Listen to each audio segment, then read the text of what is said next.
जेव्हापासून महाविकास आघाडी स्थापन झाली आहे तेव्हापासून उभाटा पक्षाचं हेडक्वार्टर्स हे दिल्ली झालेलं आहे आणि त्यांचे नेते आणि त्यांचे आका हे सोनिया गांधी आणि राहुल गांधी आहेत हे आता सगळ्या जगाला कळलेलं आहे। आणि काल ते तिकडे दिल्लीला गेले होते आणि इंडिया अलायन्सची बैठक होती।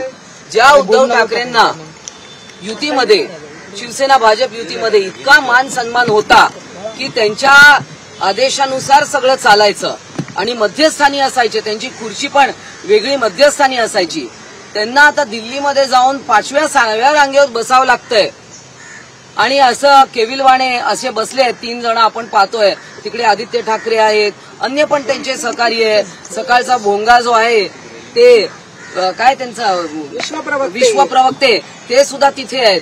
म्हणजे काय अवस्था झाली आहे। वंदनीय बाळासाहेब ठाकरेंचे विचार सोडल्यानंतर काय आपली गत होऊ शकते हे पाहिलंय आणि म्हणूनच आम्ही आज वंदनीय बाळासाहेब ठाकरे यांच्या चरणी नतमस्तक व्हायला आलोय की काय ही अवस्था झाली आहे आणि जो पक्ष तुम्ही निर्माण केला तो आता चांगल्या हातात आहे। म्हणजे एकनाथजी शिंदे यांच्या हातात शिवसेना आहे, धनुष्यबाण आणि शिवसेना चिन्ह हे नाव हे आता आणि एकनाथजी शिंदे यांनी बाळासाहेब ठाकरेंचे विचार सोडले नाहीत आणि म्हणूनच आज जनता त्यांच्या मागे उभी आहे। पण पाहिलं की दोन्ही निवडणुकांमध्ये आमचा विजय झालेला आहे, परंतु उभाटा पक्षाची आज काही जी अवस्था झाली आहे ते बाळासाहेबांना नक्कीच त्यांच्या आत्म्याला त्रास होत असेल आणि आम्हालाही कुठेतरी शिवसैनिक म्हणून वाटतंय की हे असं योग्य नाही आहे। म्हणून आम्ही बाळासाहेब ठाकरे यांच्या चरणी नतमस्तक व्हायला आलोय।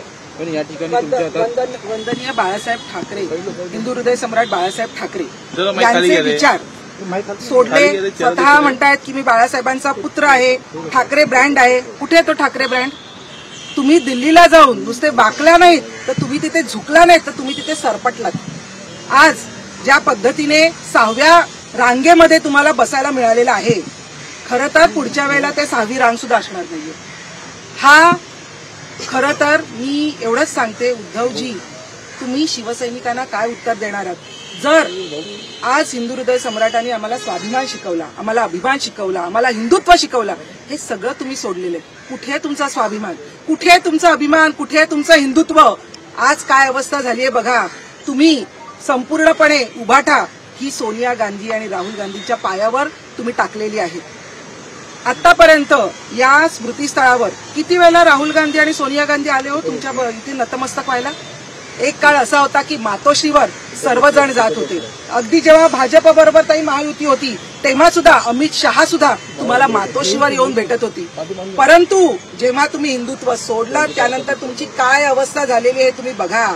चोरासारखे, उंदरांसारखे कुठेतरी बसून लपून बसला होता असंच दिसत होतं। नरेश मस्केजी आज बोलले की संजय राऊत तिथे भांडी घासत होते, फोटो नाहीयेत पण भांडी घासत होते अशी त्यांना माहिती मिळालेली आहे।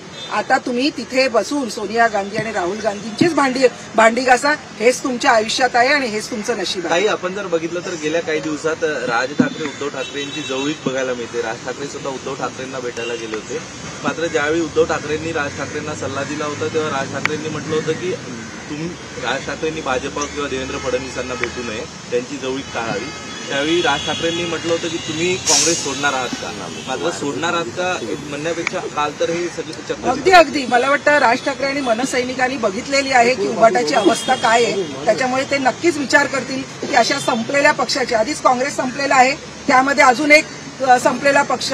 एक म्हण आहे आपल्या मराठीमध्ये की शेपूट नाही त्याला गाढव म्हटलं जातं, गाढव आहे शेपूट नाहीये त्याला। तसंच राहुल गांधीच्या बाबत मी हेच म्हणेन की माणूस आहे पण अक्कल नाहीये, अशा माणसाकडे ही लोक जाऊन बसतायत, ते प्रेझेंटेशन करतायत, पॉवर पॉईंट प्रेझेंटेशन, आणि हे बघतायत आणि खरोखर ही दयनीय अवस्था आहे। आम्ही आज हिंदू हृदय सम्राट बाळासाहेब ठाकरेंच्या चरणी नतमस्तक व्हायला आलोय आणि त्यांना सांगायला आलोय की या तुमच्या पुत्राला ज्यांनी शिवसेनेचं वाटोळ केलेलं आहे त्यांना माफ करा, कारण खरी शिवसेना आणि खरे विचार घेऊन माननीय एकनाथ शिंदे साहेब आणि त्यांच्याबरोबर आम्ही सर्वजण चाललेलो आहोत। तुमच्या पुत्राला माफ करा। याआधी सुद्धा असाच मुद्दा समोर आला होता ज्याच्यामध्ये जेव्हा महायुती सरकारचे मुख्यमंत्री एकनाथ शिंदे होते त्यावेळेला दिल्लीला जे गेले होते तेव्हा मागेच ते बसले होते, त्यावेळेला सुद्धा अशाच प्रकारचे आरोप करत होताना पाहायला मिळाले। नाही बघा, उद्धव ठाकरे प्रत्येक वेळा इंडिया अलायन्समध्ये त्यांचं खच्चीकरणच झालंय। जे उद्धव ठाकरे नेहमी स्वतंत्र व्यवस्थित मोठ्या खुर्चीवर बसायचे ते सोफ्यावर बसायला लागले. बाकड्यावर सुद्धा बसण्याची वेळ त्यांना येईल. आणि हेच आम्ही सगळं जग पाहतंय, सगळी दुनिया पाहते. आज तिकडचे पण जे शिवसैनिक आहेत उभाटातले, त्यांना सुद्धा तोंड दाबून बुक्क्याचा मार होतोय. ते पाहतायत उघड्या डोळ्यांनी की आपल्या नेत्याचं काय किंमत करून टाकली आहे. परंतु हिंदुत्वाचे विचार सोडले, बाळासाहेबांची साथ सोडली की काय होतं हे सगळ्या जगाने पाहिले, सगळ्यांनी पाहिले. आणि त्यामुळे ही अवस्था त्यांनी स्वतःवर ओढवून घेतलेली आहे.